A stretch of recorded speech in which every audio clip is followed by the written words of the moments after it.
The Brooklyn Nets are currently up 2-0 on the Milwaukee Bucks, and while this has resulted, and rightfully so, in an onslaught of criticism on the part of the Milwaukee Bucks, ultimately I have walked away from these first two games not so much being critical of the Bucks, rather thinking the Nets are just unstoppable. I can't help but feel like those criticisms and angry reactions are really more so coming from the reality of the Nets rather than the detriment of the Bucks. Like, people have come to realize that no, the league doesn't really have parity right now. The Nets are winning the championship, and that's why everybody's yelling at the Bucks, even though, once again, rightfully, they deserve a lot of criticism. While there are things the Bucks could have done better in their first two games, to be sure, it really feels like even if the Bucks played pretty much a perfect game, they'd still be losing this series, and they'd still be losing it rather convincingly. And that is even with the Nets missing James Harden.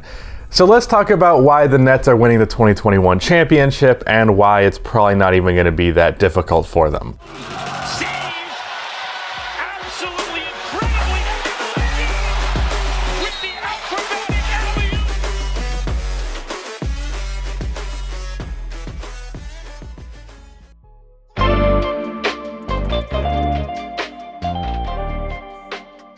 Before I continue on with this video, about half of the people that watch these videos are not subscribed, so if you fall into that 50%, then please subscribe. I am trying to hit 200,000 subscribers on this channel by the end of the year, so your subscription would be much appreciated. Also drop a like, that will help the video perform better, and go check out my second channel for post-game reactions. I am trying to get 100K on that channel by the end of the year. But enough about me. Let me first address something real quick about I was one of many people who actually doubted this team with the addition of James Harden. I initially thought that this would not make them that much better, and that has obviously not been true. While the Nets were still probably my pick to come out of the conference even without James Harden, it is really the addition of him that's made this team seem unstoppable to me. James took this team's already high ceiling and brought it up to just an unreachable level, or at least a previously thought to be unreachable level, and there's a lot of credit to be given there. And considering that the Bucks are up 2-0 right now without him, and no one is having a particularly amazing series. Kevin Durant is averaging a really efficient 30, but it's not like he's doing some like 45 to 50 point per game wild shit. The fact that they have done that while scoring 120 points per game, with Kyrie Irving also underperforming a tad bit, just a little bit, and just having a few role players step up, and they have destroyed the second best team in the conference, that should make people scared of this team. Like, they are generating a crazy amount of just great shots and just overall good offense without even really seeming to break a sweat. The only offense that seemed like it even required any effort on the part of anybody on the Nets in these first two games was when Giannis was switched on to Kevin Durant, and Kevin Durant had to work a little bit harder to create separation, but he still did it and still scored. So I mean, shit, like, even when you make them work for it, it still works because this team has three of the greatest shot makers and difficult shot makers in league history. Either they're generating a great open look to their fucking 47% three-point shooter, or they're making a difficult shot because it's either Kyrie, James Harden, or Kevin Durant who are taking it, and they are three of the best difficult shot makers to ever play basketball. Really, the main reason why they have been able to succeed in the void of James Harden and without either Durant nor Kyrie having an incredible series so far is because what we previously thought they would no longer have with the James Harden trade, which is depth, well, their depth has stuck out and played well. As I mentioned, Joe Harris as a fourth option is genuinely comical. You can't double team one of James Harden, Kevin Durant, or Kyrie Irving, because if you do, you're likely leaving a 47% three-point shooter wide open. That is straight up unfair. Blake Griffin through 2 games has averaged an incredibly efficient double-double while playing great defense on Giannis. I've mentioned this a few times now in my post-game recaps, but I'll mention it here on the main channel. When a player does not have a guaranteed position in the NBA and they're fighting either for an opportunity to win a championship or just to get another contract, when a player is under those circumstances, that's when you get incredible and intense play out of them. Blake Griffin, because of his injuries, is no longer guaranteed to be in the NBA anymore. But under the Nets, he has an opportunity to win a championship, and because he also wants to get that other contract, he has committed to playing defense. Throughout his entire career, Blake Griffin has been an average to below average defensive player. In these first 2 games, he has made Giannis work for it in the post. Now, Giannis has still scored on him plenty because he's just a much bigger player, but being that it wasn't easy for him, that's kind of a big deal, being that a lot of people expect Giannis to average 40 points per game in this series. And speaking of defense, the Nets aren't bad at it, which I'm not surprised by.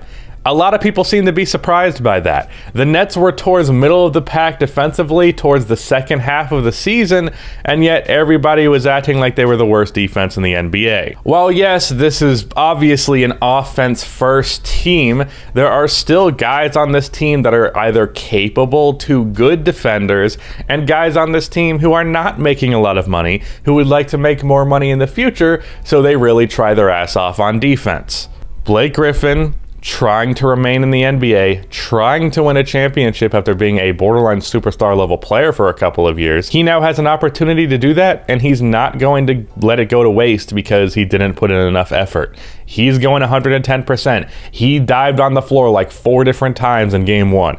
That's just how he is now. Nicholas Claxton is a fantastic defender, and honestly, he's only played like 15 minutes a game because their other defensive guys have done well enough that they haven't even needed him. But if they do run into a situation where maybe the Bucks finally actually put pressure on them offensively, they'll bring Claxton out there and he'll do a good job. Jeff Green is a really solid defensive player who can sometimes be pretty damn good. It really just depends on how much effort he's putting in. Joe Harris, while the stereotype of the white shooting guard who takes a bunch of threes typically has not great defense on the other end, he's not bad at it either. So he's not even bad. And then Bruce Brown, first of all, one of the most unique players I've ever seen, but he's yet another player whose contract in the future is not guaranteed. His amount of money is not guaranteed, and he is a scrappy player fighting for more money as a result. And he has been fantastic defensively in this series. He also plays like a big man despite being like 6'4". He's just a very unique player, and if you're watching the Nets, I would ask that you pay attention to him specifically because he's just very interesting. So this is not a bad defensive team. It's not a great one. It's not an elite one, but it's not bad. It's about middle of the pack in the league. And combine that with probably the greatest offense basketball has ever seen and maybe will ever see. Yeah, that's the best team in the league. I am going to game 4. And Giannis is my 3rd favorite player in the league, maybe 4th. He's kind of tied with Luka. So I'm really wanting to see the Bucks pull this series off. I am rooting for them the whole way through.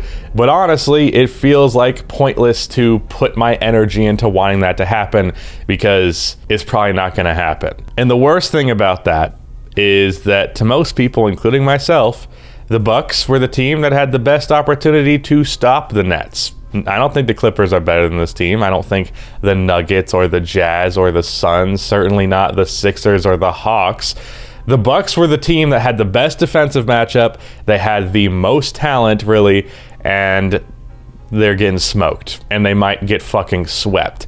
And if that's the case, if they're going to get swept, the league's fucked. Like, they're winning the championship this year easily. And they're probably going to win the next few unless injury or something else interrupts that. Because presuming this team can stay together for the next couple of years throughout these guys' primes until they start to decline, nobody is going to beat this team.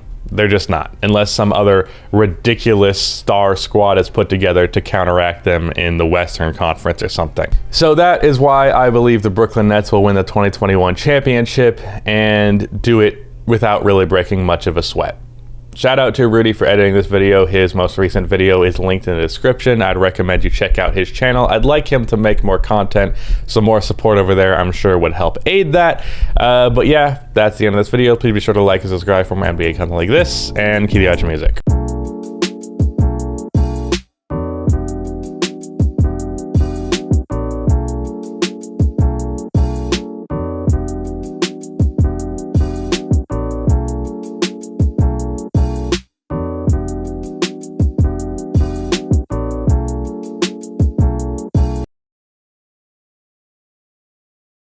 Before I continue on with this video, about half of the people that watch these videos are not subscribed, so if you fall into that 50%, then please subscribe. House was delayed. Lose my shit. Before I continue on with this video, about half of the people that watch these videos are not subscribed, so you fucking shut up! Shut up. You know what? Fuck it. It's gonna be in the background. I'm not stopping.